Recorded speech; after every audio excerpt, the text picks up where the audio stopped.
Was ist, wenn ich dir sage, dass mitten in Berlin einfach ein verlassenes Geisterschiff liegt, dass mitten in einem Brandenburger Wald ein Panzer liegt, dass es einen Friedhof gibt, wo alle Telefonzellen, die wir von der Straße kennen, heute untergebracht sind und irgendwo in Deutschland ein komplettes Flugzeug im See versunken ist? Ich habe die mysteriösesten Google Maps Orte in Deutschland gefunden und werde sie heute erkunden und herausfinden, warum diese Orte heute verlassen sind und was man da heute noch finden kann. Und jeder von ihnen birgt eine Geschichte, die fast niemand kennt. Und wir starten mit diesem geheimnisvollen Geisterschiff mitten in Berlin, aber da kommen wir nicht einfach so drauf. Dafür ist heute meine Freundin mit dabei. Sie hat uns ein aufblasbares Boot mitgebracht, das werden wir jetzt aufpumpen und da rübersetzen. Boah, Alter, das sieht ultra spooky hier aus. Also das ist tatsächlich, sollte mal ein Luxusschiff werden. Oh mein Gott. Sieht das rasty aus. Schaut euch das an. Oh mein Gott. Was geht? Was war das für Geräusch? Ich hab ein bisschen Schiss. Schaut euch das mal an. Hier ist alles voll mit irgendwelchen Müll. Das sieht richtig spooky aus. Wie das hier alles zerfleddert, ne? Wie so Geister, die hier drin sind. Junge. Aufpassen. Oh ja, hier, schaut euch das mal an. Ein alter Sicherungskasten. Da hängen Bilder von dem Schiff. Ach krass, ja geil. Ja, so sah das Schiff damals aus. Das Schiff hat der Unternehmer nach seiner Frau Dr. Ingrid Dengler benannt, die bei einem Autounfall gestorben ist. So sah es damals aus. War mal ein richtiges Luxusschiff. Wurde dann irgendwann hier nach Ostberlin verlegt, weil der Inhaber oder der Betreiber illegal den Schiff an Anlegeplätzen angelegt hat, mehrere Jahre lang. Dann Rechtsstreit verloren hat. Dann ist in einem Winter hier ein Rohr geplatzt, der Motor ist kaputt gegangen und seitdem ist das hier am Verrotten. Junge, Rick ruft an. Was will der denn jetzt hier auf einmal? Alles Gute nachträglich, Fabi! Danke dir! Du hast dich nicht erwartet, hä? Nee, hab ich nicht. Überraschung für dich. Junge, ich bin hier gerade ein YouTube-Video drehen, ich will hier runter. Was ist los? Auf dem Schiff habe ich einen Brief verstecken lassen. Such den, Digga. Ein Brief? Ja! Wie hast du den Brief hier versteckt? Bruder, ich habe mein Handy überall, Digga. Schau mal da. Okay, wir suchen. Danke dir. Oder auch nicht. Ich weiß nicht, was da drauf steht. Junge, wo soll Rick hier einen Umschlag versteckt haben? Er kann überall sein. Was hat sich Rick schon wieder dabei gedacht? Oh, nix. Junge. Oh, Junge. Oh Gott. In den Kinderkoffer. Vielleicht in der Kinderkoffer. Oh, ich weiß nicht. Hier, da ist nicht drin. Okay, nein. Da kann ich sein. Hier. Ey, ich will hier wirklich einfach nur runter. Also, es ist Nacht und es ist wirklich einfach spooky. Junge. Hä? Wie ist dieser Brief da hingekommen? Junge, siehst du diesen Kopf da hinten? Da ist irgendjemand. Nein, erzähl doch jetzt Doch. nicht. Nein. Ich habe gerade jemanden gesehen, zu 100%. Ey, da bewegt sich gerade jemand. Ey, Leute, jetzt nimmt das wirklich eine ganz andere Wendung. Junge, irgendwie, ich sehe gerade jetzt seinen Kopf, ich bin mir nicht sicher. Junge, ich sehe da... Was ist das hier? Du hast den Brief da hingelegt, oder wie? Ich bin hier nur ein bisschen zum Filmen. Ah ja. Wie auch immer du es hier drauf geschafft hast. Hast du mit Rick zusammengearbeitet, oder was? Ich glaube, du sollst erstmal den Brief lesen. Ey, rote Briefe haben noch nie was Gutes bedeutet. Ich sag's so, wie es ist. Dann öffnen wir mal den Brief. Ich will hier einfach noch runter. Es ist Nacht geworden. Was steht hier drin? Finde an 4 geheimen Orten je ein Koordinatenstück. Manchmal eingeritzt, manchmal gut versteckt. Wenn du alle 4 Teile gefunden hast, kannst du sie zusammensetzen. Es ergibt sich ein letzter Punkt auf der Karte. Dort endet die Suche und beginnt vielleicht mit deinem nächsten Abenteuer. Am letzten Punkt wartet ein Bild auf dich. Eine neue Spur. Oh mein Gott, also anscheinend sollen wir jetzt hier einfach 4 Koordinaten finden und 1 pro Ort. Wo soll jetzt eine Koordinate sein? Ja, einfach irgendwo. Irgendwo da. Irgendwo da? Genau. Boah. Du kommst jetzt schön mit. Hast du irgendeinen Tipp? Also einfach nur irgendwo da. Auf Holz. Auf Holz. Oh, das ist aber schon direkt ein guter Tipp. Kommt rein. Pass auf, wo du hintrittst, Ja, ne? oh Gott, das Loch. Hier ist auch Holz. Siehst du da was? Was ist das? Das ist die Couch. Ah, die liegt irgendwo da hinten. Meinst du? Aber aufs Holz geschrieben oder geritzt? Ja, wahrscheinlich. Irgendwas mit auf Holz. Boah, Junge, diese ganzen Spinnen hier. Schau dir das Oder? Oh, an. nee. Warte mal, schau mal. Hier sind überall so kleine Sachen reingeritzt. Siehst du da was? Ah, warte mal. Ah, du hast dich verraten. Ah, krass, hier. Boah, das hätte ich ja fast nicht erkannt hier. Eine 53 Grad 4,2 ist das schon das? Okay, gut. Erste Koordinate, keine Ahnung, wo uns das am Ende hinführen wird. Wenn ihr glaubt, dass dieser Ort schon außergewöhnlich und mysteriös war, da irrt ihr euch. Denn jeder Ort wird ab jetzt immer mysteriöser und verrückter. Deswegen machen wir weiter mit dem nächsten Ort. Für den nächsten sehr seltsamen Ort von Google Maps sind wir in einem Wald in Brandenburg. Hier soll es den sogenannten Telefonzellenfriedhof von der Telekom geben. Das sieht so aus. Ich bin mal gespannt, herauszufinden, warum die hier stehen, warum die nicht einfach verschrottet werden und wie so ein Telefonzellenfriedhof aussieht. Hier sind tatsächlich auch noch richtig Bürogebäude von der Telekom. Hier ist auch überall alles mit Stacheldraht abgezäunt. Glaubst du, wir kommen da rein? Also Tor ist theoretisch auf. Ist hier tatsächlich irgendwo in dem Wald in Brandenburg. Warum macht man hier eine Zentrale rein? Ich verstehe es nicht. Und hier sieht man auch schon die Telefonzellen, die wir alle von den Straßen kennen. Eigentlich nichts Besonderes, aber die gibt es ja jetzt nicht mehr. Leute, ich glaube, ich kann schon was sehen. Oh mein Gott, das ist voll nostalgisch, die wieder zu sehen. Wer von euch kann sich noch an die erinnern? Also es war auf jeden Fall schon so mit meiner Kindheit. Wer hat von euch mit der Telefonzelle damals telefoniert? Oder wer kennt sie noch? Also an ein paar Orten sind sie ja schon so umfunktioniert. Aber alle die keine Funktion gefunden haben, die sind leider auf einem Friedhof, auf dem Telefonzellenfriedhof gelandet. Ja, das Tor ist sogar auf. Dann darf man ja da rein, oder? Einladung. Und da hinten sind all die Telefonzellen. Aber es sieht fast so aus, als wären da weniger wie auf dem Bild, was wir von Google Maps kennen. Warte, wir kommen mal kurz vor. Seid ihr noch sehr jung, ihr kennt die ja nicht mehr, wa? Ja, doch, wir sind schon. Ja, was wird er wissen? Krass, Leute, jetzt ist das passiert, womit keiner gerechnet hat. Wir standen am Zaun, wollten ein bisschen filmen. Und auf einmal stand der Mann, ich habe den gar nicht gesehen, ne? Nee, der kam auf einmal raus. Und dann war der auf einmal so, jo, kommt her, was ist los? Ihr müsst euch nicht verstecken. Da war ich so, okay, komm, wir suchen das Gespräch. Wollten ja eh fragen, hey, können wir darauf filmen? Dürft ihr leider nicht. Wir dürfen von außen filmen und fliegen auch mal die Drohne und schauen mal, wie viel da jetzt schon abgebaut worden ist. Der Zaun hat super viele Löcher da hinten, also man könnte da reingehen. Wir machen das jetzt aus Respekt nicht. So. Und es ist echt schon krass leer. Also es ist halt ultra leer. Ja, okay, man sieht noch so ein paar Sachen, die da stehen, ne? Ja, okay.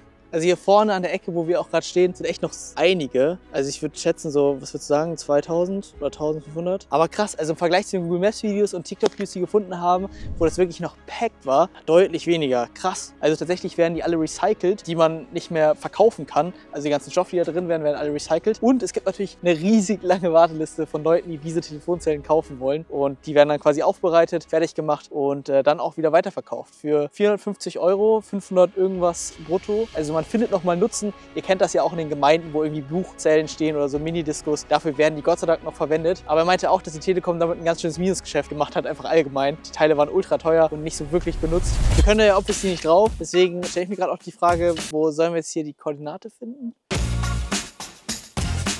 Hey Junge, wo ist jetzt hier die Koordinate? Ist die irgendwo wieder eingeritzt oder? Ah, hier! Hier. Ah, okay, warte. 006 Sekunden. Ich habe das mit den Sekundenminuten noch nie gecheckt, aber 006 Sekunden Nord. Also 006, 2 Striche und dann Nord. Okay. Dann haben wir zumindest schon mal den zweiten Teil. Das heißt, uns fehlt noch der dritte und der vierte Teil der Koordinate, was uns zum nächsten mysteriösen Ort auf Google Maps führt. Let's go! Der nächste Ort ist wirklich absolut verrückt. Mitten im Wald steht hier einfach ein Panzer aus der Zeit, wo die Sowjetunion ihr Militär hier in Deutschland hatte. Und das hier in der verbotenen Stadt. Die Stadt heißt Wünsdorf. Dort war einfach eine komplette Armee drin. Und deswegen verbotene Stadt, weil niemand da rein durfte. Aber trotzdem war die Stadt komplett ausgestattet mit Schwimmbädern, mit Kino und so weiter und so fort. Wir dürfen da leider nicht reingehen, weil das ist verboten. Aber der Panzer, der da noch irgendwo im Wald steht, ist anscheinend noch von denen. Warum der da vergessen worden ist, versuchen wir mal herauszufinden.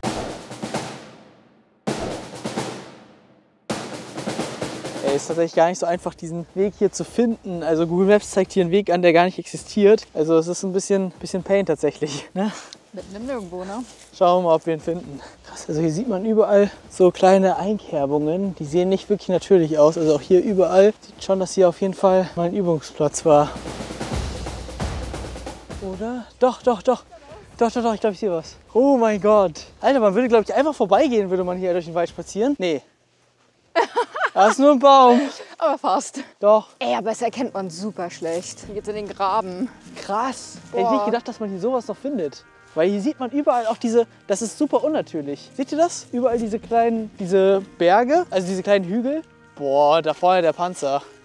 Schau euch das mal an. Ich weiß gar nicht mehr, ob man richtig erkennt, ob das noch ein Panzer ist. Das scheint so, als wäre das Rohr abgenommen worden. Das ist jetzt natürlich ein bisschen traurig. Also es ist schon echt sehr heruntergekommen.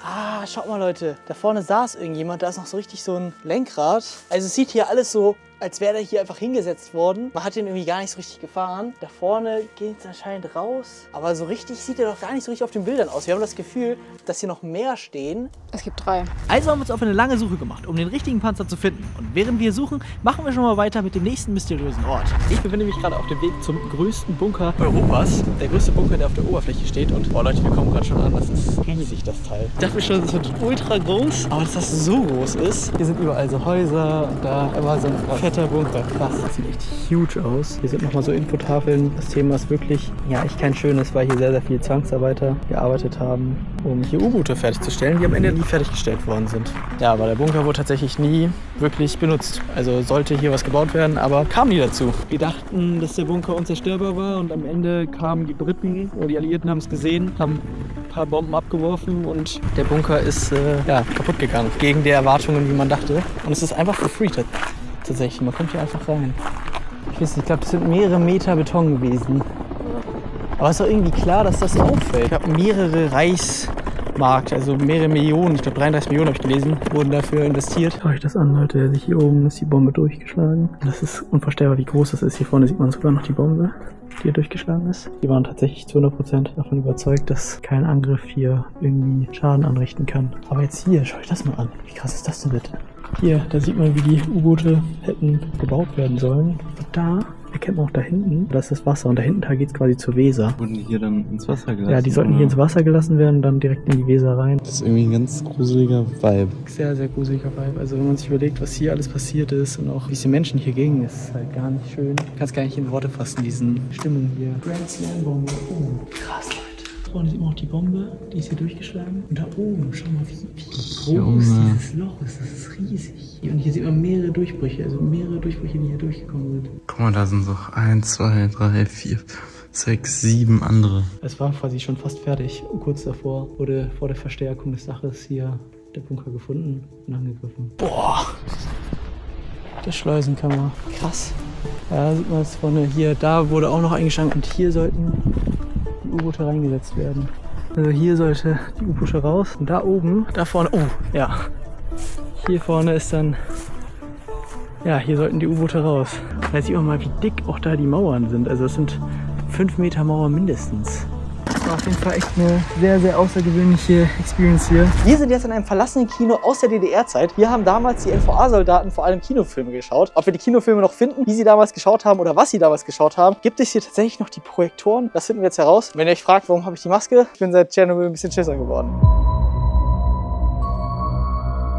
Was da? Was oh, das ist ein Schmetterling. Oh Gott, hab ich das ist ein Schmetterling. Mach auf, mach auf. Was macht der Schmetterling hier drin? Oh, der sieht ganz schwach aus. Krass, Leute, dass wir hier einfach mitten im Kino einen Schmetterling finden. Da oben scheinen die Projektoren zu sein. Oh ja, man erkennt es auch schon. Wir schauen uns mal wieder hochkommen. Genau hinter uns muss wohl die Leinwand gewesen sein. Man erkennt auch so ein paar Zipfel. Aber ich verstehe nicht ganz, wie die hier saßen. Ob die einfach nur in Reihe saßen. Wahrscheinlich gab es das damals noch nicht.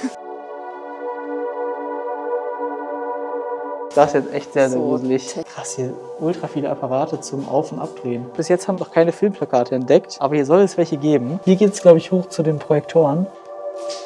Oh, krass. Komm mal her. Ja, wie geil. Oh. Hier hat man die alten Filmplakate. Schau euch das an.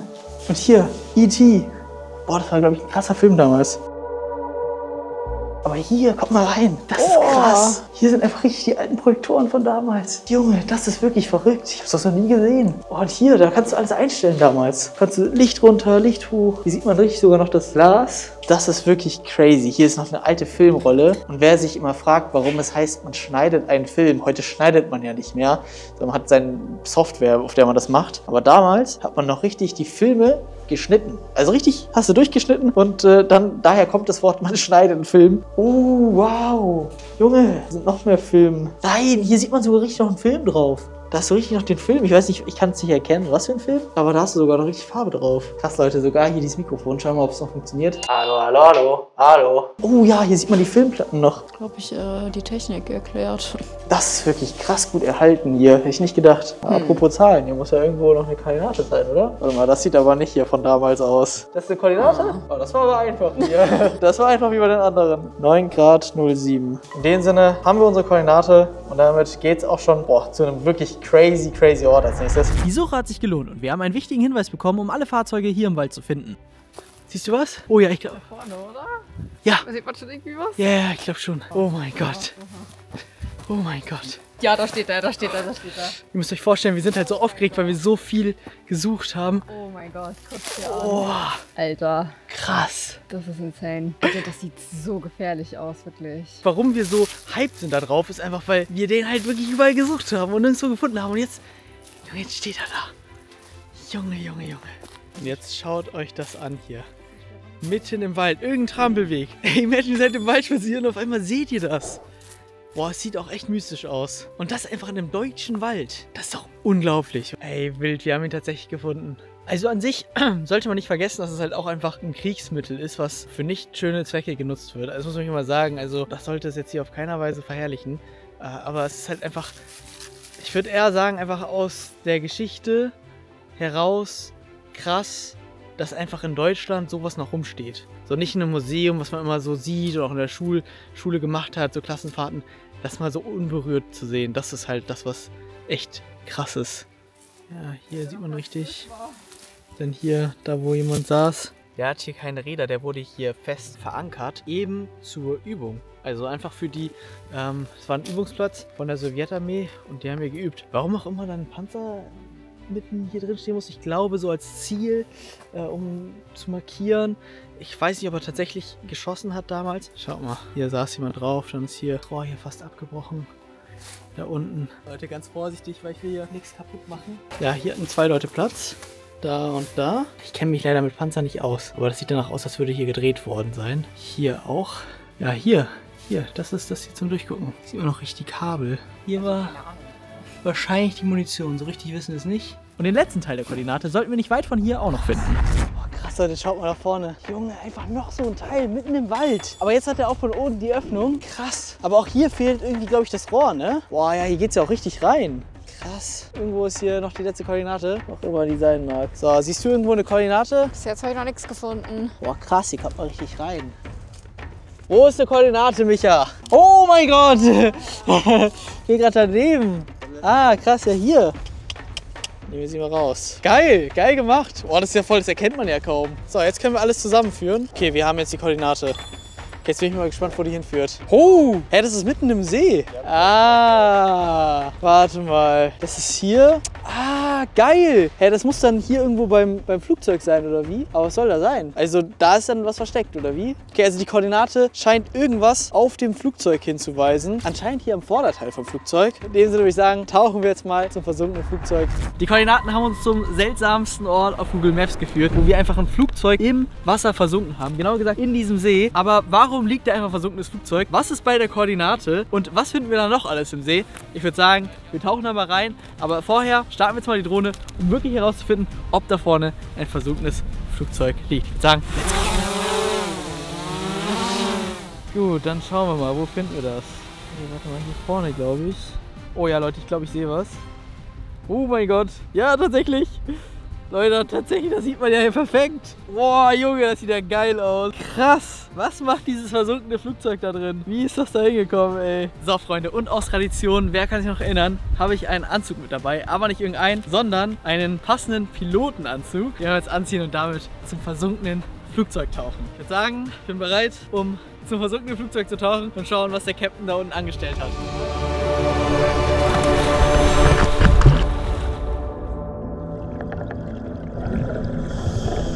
Ich war echt aufgeregt. Also ich habe so schnell geatmet. Es war für mich zum ersten Mal wieder in einer Tauchflasche unter Wasser zu sein. Und ich bin echt super aufgeregt, super nervös gewesen.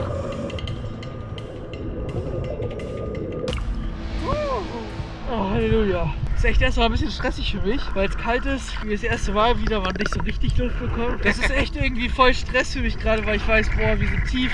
Unter mir geht's tief runter. Super tief und daneben geht's nochmal richtig krass runter. Ja, sag's mir lieber nicht. Es geht schon fast 30 Meter runter unter dem Flieger. Ich habe auf jeden Fall die sichere Hand von Sven über mir gehabt. Er hat mich da voll entlang geleitet. Und irgendwann schwebe ich in so einem Nichts, in so einem blauen Nichts. Und ich habe das bis jetzt noch nie gehabt, dass unter mir einfach nichts ist. Und da wurde ich echt aufgeregt. Also ich muss dann immer für mich kurz innehalten, schauen, dass ich nicht in Panik gerate. Und dann habe ich schon in der Weite einen Schatten gesehen. Und das musste dann auch schon das Flugzeug sein.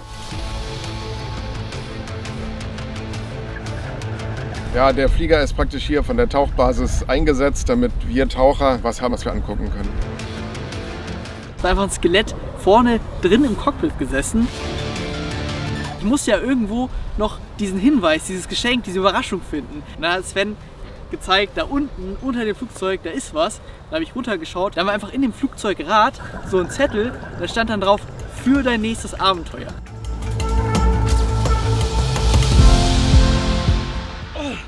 Leute, es geht auf ein nächstes Abenteuer. Leute, es geht nach Jordanien. Das sieht so krass aus. Leute, was ein wilder Dreh. Gebt den gerne ein Like, abonniert den Kanal. Vielen Dank an die Kreidesee Tauchschule fürs Helfen. Wir sehen uns beim nächsten Video. Bis dann. Ciao.